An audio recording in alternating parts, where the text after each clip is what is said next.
اپنی آخرت کی تیاری بھی اسی طرح کرو جیسے دنیا کے امتحان کی تیاری کرتے ہیں۔ آپ نے حضرت علی کا ہاتھ پکڑا اور یوں اپنے سینے سے لگا لیا اور فرمایا اترضی ان یکون منزلک مقابل منزلی، علی تجھے مبارک ہو، جنت میں تیرا گھر میرے گھر کے سامنے ہے۔ تو وہ رونے لگے۔ لیکن یہی علی جن کو خوشخبری ملی ہے کہ تیرا گھر میرے گھر کے سامنے ہوگا، کسی کو یہ خوشخبری نہیں ملی سوائے مولا علی کے۔ وہ رات کی مناجات میں روز تڑپتے روتے ہوئے یہ کہتے تھے آہن آہ من قلت الزاد و بعد السفر و وحشت الطریق، ہائے اللہ ہائے اللہ ہائے اللہ، میرے پاس عمل تھوڑا ہے۔ تھوڑے عمل والے کا گھر نبی کے گھر کے سامنے بنتا ہے؟ میرا عمل تھوڑا ہے، رستہ تنہا ہے، کبھی دیکھا نہیں اندیکھا ہے، یا اللہ پتہ نہیں میرا کیا بنے گا۔ یہ روز کی پکار اور مناجات تھی۔ اور پھر دنیا کو کہتے الیہ تغررتی، دنیا تو مجھے دھوکہ دیتی ہے، ہیہات غری غیری، چل دفعہ ہو جا کسی اور کو دھوکہ دے، میں بدتو کی ثلاثہ، میں تمہیں 3 طلاق دے چکا۔ تو جن لوگوں نے آخرت کو بنا لیا وہ کامیاب ہیں، اور جن لوگوں نے آخرت کو نہ بنایا تو وہ کچھ بچے ہڈ بلوں کی ویسی نام لے لیا ہے، سیر کے لیے گئے کشتی کی، تو وہ کہنے لگے ملاح سے چاچا تینوں کیمسٹری آمدی ہے؟ اس کہ پتر اج ہی نام سنیا کی ہوندی ہے؟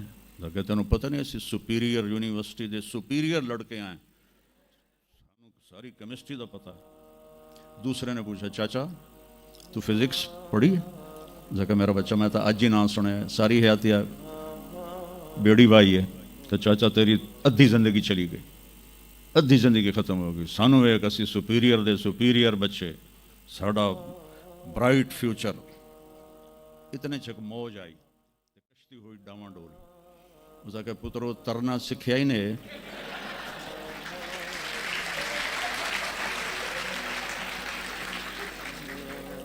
وہ آکھن لگے کوئی نہیں سکھیا، سوئمنگ پول کوئی نہیں سپیریئر ہے۔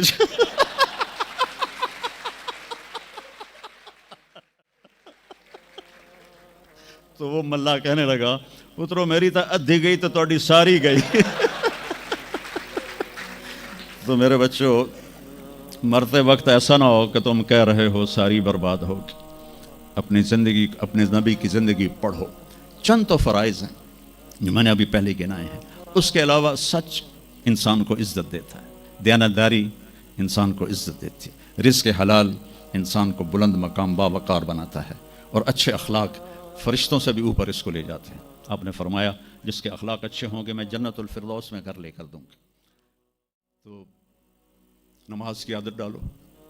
کچھ بچے جی نہیں پڑھی جاندی، دن میں کوئی ایک نماز ضرور پڑھو، جمعہ پڑھو، ایک نماز ضرور، پھر وہ 2 ہو جائیں گی، پھر وہ 3 ہو جائیں گی، پھر وہ 4 ہو جائیں گی، پھر وہ 5 ہو جائیں گی۔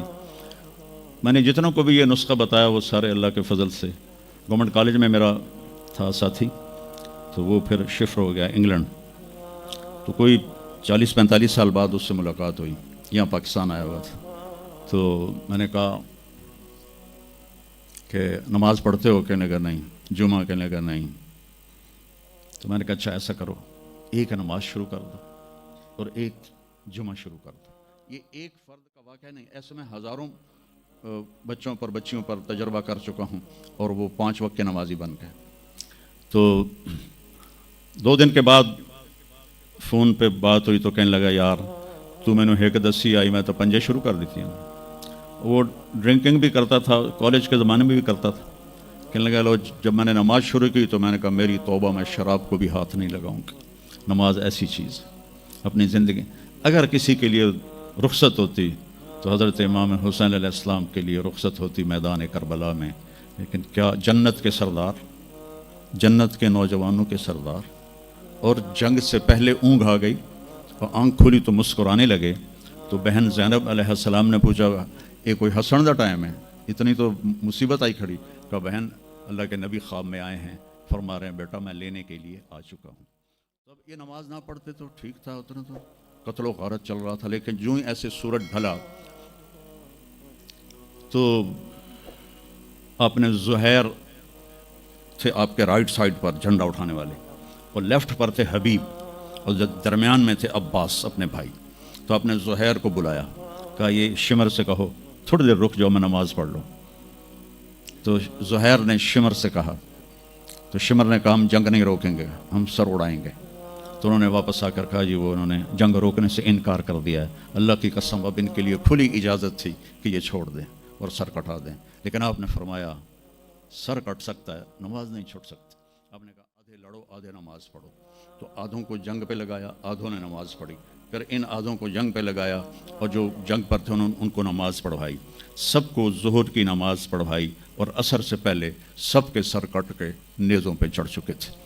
وہاں 1445 سال میں ایک واقعہ ہے جہاں نماز کی رخصت نظر آتی ہے, لیکن میرے نبی کے نواسے نے ایک مثال قائم کی, پوری امت کو ایک پیغام دیا کہ زیر خنجر بھی یہ پیغام سنایا ہم نے, نماز نہ چھوڑو. کبھی قضا ہو جائے تو رات کو سونے سے پہلے قضا دے کے سویا کرو. آپس میں کوئی لڑے ہوئے ہو تو کم از کم آج اتنی میری مان کو اٹھنا کہ صلح کر لینا. یہ کوئی بچیاں آپس میں کسی سے بول چال بند ہو یا آپ بچوں کی آپس میں کوئی بول چال بند ہو تو ایک دوسرے کو معاف کر دینا. اس سے آپ کے دلوں میں علم کی روشنی زیادہ آئے گی. آپ کے دل میں بغض ہوگا تو علم آئے گا نہیں. تو اگر اپنے حافظے کو اچھا کرنا ہے, اگر اپنے حافظے کو, تو دل سے سب کی نفرت نکال دو اور پیٹ بھر کے کھانا نہ کھاؤ اور اپنی نظروں کی حفاظت کرو. آپ کا حافظہ 16 سال والا رہے گا 70 سال تک. حافظے کو خراب کرنے والی یہ چیزیں ہیں. پھر جن سے پڑھتے ہو ان کو عزت دو, ان کا ادب کرو, ان کا احترام کرو. باب العلم ہے حضرت مولا علی, کہا میں غلام ہوں اس کا جو مجھے ایک لفظ نہیں ایک حرف, جو مجھے ایک حرف بھی سکھا دے علم کا, میں اس کا غلام ہوں. تو جو آپ کے ٹیچر ہیں یا لیڈی ٹیچر ہیں, جو آپ کو جو کچھ بھی پڑھاتے ہیں, ان کا احسان ہے آپ پر. آپ ان کو عزت دیں, ان کو احترام دیں. ان میں سے کوئی دعا دے دے گا آپ کا کام بن جائے گا. تو میں اسکول میں تو دعائیں لے نہ سکا استادوں کی, لیکن جب میں مدرسے میں داخل ہوا تو میں نے اپنے سارے استادوں کی دعا لی ہوئی ہے, ان کی عزت اور ان کے احترام سے. تو چونکہ آج کل بہت زیادہ آزاد ماحول ہو گیا ہے تو وہ اپنے ٹیچر کو ایزی لیتے ہیں کہ کوئی ان کی بے عزتی کر دے, کوئی ان کے آگے بگڑ جائے تو اس کو برا نہیں سمجھا جاتا. لیکن بیٹا کتاب ایک ذریعہ ہے, علم آسمان سے آتا ہے اور اس کے میں ذریعہ استاد ہوتا ہے. اور استادوں کو بھی کہتا ہوں کہ اپنے منصب کا خیال رکھو اور اپنے پڑھانے کو اپنا فریضہ سمجھ کے ادا کرو. سر سے اتارنے والا کام نہ کرو اور بھاگا دوڑی والا کام نہ کرو, بلکہ اپنی نسل کو تیار کرو. جس دن ہم اپنا علم یہیں سے حاصل کریں گے اور باہر یورپ جانے کی بجائے اپنے ملک میں ہمیں اپنا علم ملے گا تو پھر ہماری عزت کا دور شروع ہو جائے گا. جب تک ہم علم میں غیروں کے محتاج ہیں تو ہم انہی کے محتاج رہیں گے.